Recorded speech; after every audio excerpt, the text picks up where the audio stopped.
June 6, 1944. The day Nazi Germany faced the largest amphibious invasion in human history. More than 150,000 Allied soldiers crossed the English Channel toward the beaches of Normandy in occupied France. For Adolf Hitler and Nazi Germany, this invasion would decide the future of the war in Europe. Germany had spent years building massive coastal defenses known as the Atlantic Wall, machine guns, mines, artillery bunkers, concrete fortifications stretching across Europe's coastline. And yet, despite all of this, the German response on D-Day was disastrously slow. Why? Because some of Hitler's biggest strategic mistakes happened during the most important hours of the invasion. One of Germany's greatest failures began before the invasion even started.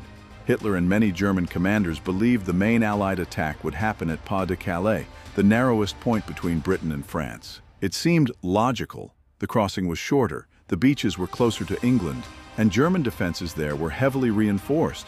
But this was exactly what the Allies wanted Germany to believe. Through an enormous deception campaign called Operation Fortitude, the Allies created fake armies, fake radio signals, fake tanks, and fake military camps. The goal was simple: convince Hitler that Normandy was only a distraction. And it worked. Even as Allied troops landed in Normandy, many German commanders still believed the real invasion had not yet begun. Critical German divisions remained far away from the actual battlefield.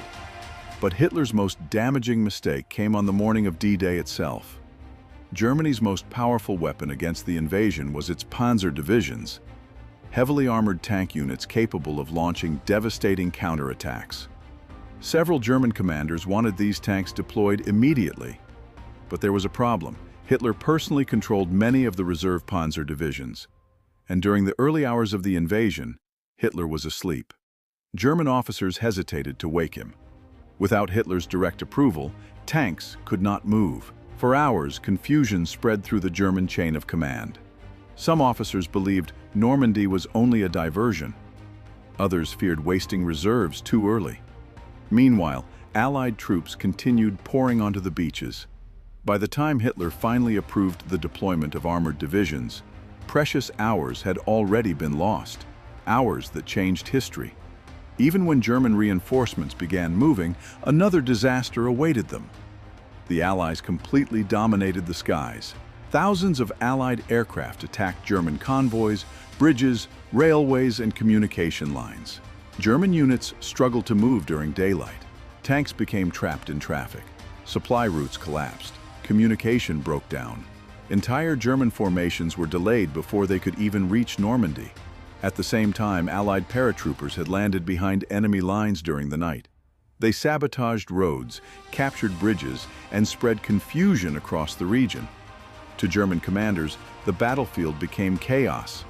No one fully understood where the main attack was happening, and that uncertainty slowed Germany's response even further. Even after the invasion was underway, Hitler remained convinced that Normandy was not the real attack. He still believed a larger invasion would strike Pas de Calais later. As a result, Germany kept valuable troops and armored divisions away from Normandy for far too long.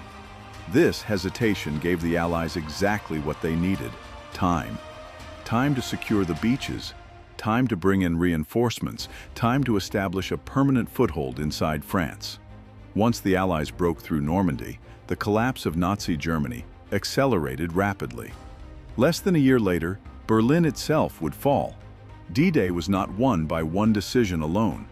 It was won through planning, sacrifice, deception, and overwhelming force.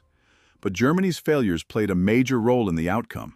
And among them, one mistake stood above all others: Hitler's inability to respond quickly when the invasion finally came. On the beaches of Normandy, a few lost hours changed the course of world history forever.